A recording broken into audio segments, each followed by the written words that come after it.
Hoje iremos falar sobre uma seleção que marcou o futebol mundial, uma equipe que saiu das sombras para dominar o cenário internacional. Essa é a história da Espanha, a tenebrosa seleção.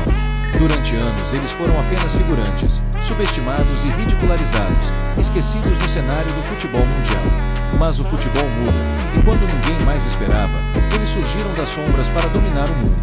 A torcida canta com esperança, as arquibancadas se vestem de vermelho e amarelo, e em campo, a Espanha começa a trocar passes. Calmos, precisos, confiantes, como se cada movimento fosse uma dança ensaiada. O clima é de expectativa, o mundo observa, mas poucos percebem que algo diferente está prestes a acontecer. A seleção espanhola, antes à sombra das potências europeias, começa a construir uma nova era. Por enquanto, só os olhos atentos da torcida, os toques curtos e um sentimento quase místico pairam sobre o gramado. Como se a Espanha estivesse prestes a se transformar diante de todos, silenciosa, mas poderosa. O começo da revolução não vem com um grito, vem com um simples passe. Em 2008, a Espanha chegou à Eurocopa desacreditada, vista por muitos como uma seleção comum, marcada por anos de frustrações e derrotas.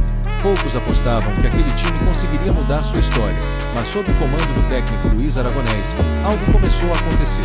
Jogadores como Xavi Hernández, Andrés Iniesta, David Villa e Iker Casillas passaram a construir uma equipe que unia inteligência tática, paciência e um controle absoluto da posse de bola. O estilo espanhol não era apenas futebol, era uma arte de dominar o jogo com passes curtos, movimentação constante e uma precisão cirúrgica que deixava o adversário perdido. Cada lance parecia planejado, como parte de um plano maior para sufocar o rival. Na Eurocopa de 2008, a Espanha fez uma campanha sólida e impressionante, conquistando o título que marcou o início da sua era dourada. A vitória não foi apenas um troféu, mas a confirmação de que a Fúria havia renascido, pronta para dominar o futebol mundial. Em 2010, a Espanha chegou à Copa do Mundo na África do Sul com a responsabilidade de provar que sua era dourada não era uma coincidência. Mesmo após um tropeço na estreia, a equipe se levantou com força e determinação. Cada jogo mostrava a perfeição tática, o controle absoluto da posse e a paciência no ataque. O gol decisivo veio aos 116 minutos da final contra a Holanda, marcado por Andrés Iniesta, um momento que explodiu em emoção e transformou a história do futebol espanhol para sempre. Mas a jornada não parou por aí.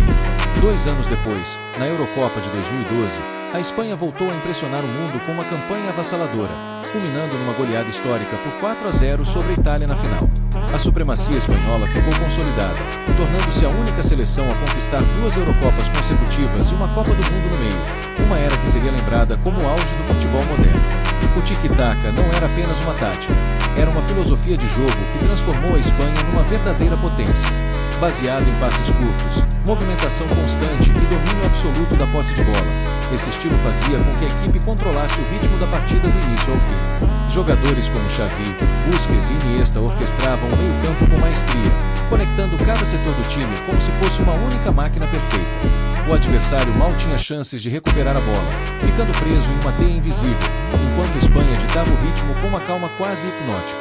Essa maneira de jogar encantava e frustrava ao mesmo tempo, porque, embora bonito e eficaz, aos poucos começou a ser estudado e neutralizado pelas outras seleções.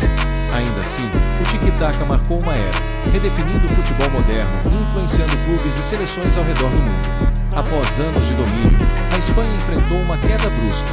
A Copa do Mundo de 2014 foi um duro golpe, com uma eliminação precoce e uma derrota humilhante para a Holanda, que mostrou que o estilo que antes era imbatível já não assustava mais.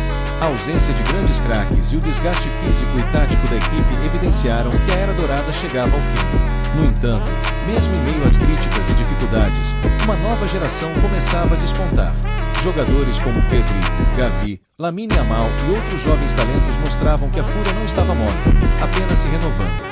Essa transição era dolorosa, mas necessária para que a Espanha pudesse voltar a brilhar, equilibrando tradição e inovação. O futuro ainda é incerto, mas a esperança de uma nova era tenebrosa permanece viva. Hoje, a Espanha caminha entre a sombra do passado glorioso e a esperança de um futuro brilhante. Passos geniais surgem em campo, com gols e jogadas que fazem a torcida sonhar novamente. Mas a pergunta que ecoa nos estádios é clara: essa nova geração será capaz de levar a Fúria de volta ao topo do futebol mundial?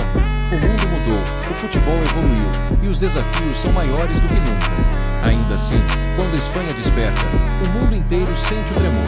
O legado da tenebrosa seleção está vivo, pulsando, pronto para escrever um novo capítulo. O tempo dirá se será um capítulo de glória ou apenas uma lembrança sombria. Mas uma coisa é certa: a fúria nunca desaparece de verdade. E assim, enquanto o passado e o futuro se entrelaçam, a história da Espanha continua sendo escrita. Uma história de paixão, talento e transformação. Porque no futebol, assim como na vida, as sombras não duram para sempre, elas dão lugar à luz. A tenebrosa seleção segue viva, pronta para novos desafios e para inspirar gerações a jamais desistirem de seus sonhos.